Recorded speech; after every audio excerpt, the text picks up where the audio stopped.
Welcome back. All right.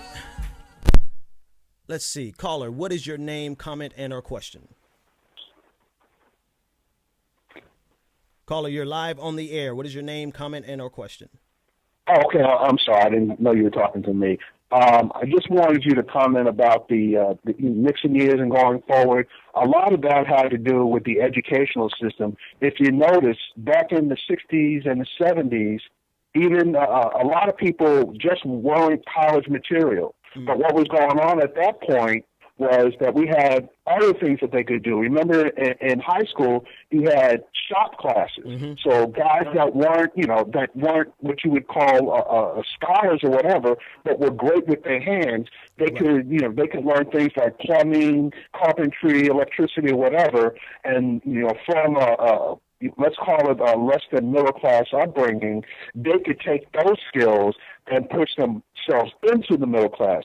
Absolutely. Now, if you look at the high schools, none of that is there. Okay, mm-hmm. they killed all the shop classes. Hell, they even killed gym classes. You don't get gym, every week. Right. So, education basically, it has been almost destroyed for anybody, who, absolutely can't make it, to get a degree and has a financial wherewithal, to afford college. And even then, you have so many college graduates out there now that, that are looking for jobs that even they're working for McDonald's. So, what's that saying about what happened?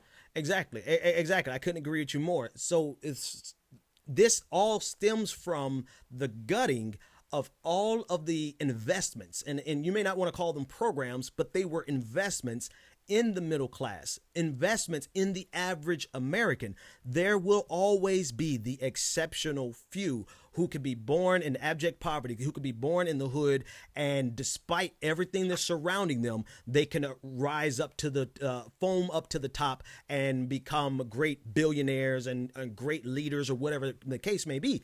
But the question is, are we making America for the exceptional? Or are we making America for the average American?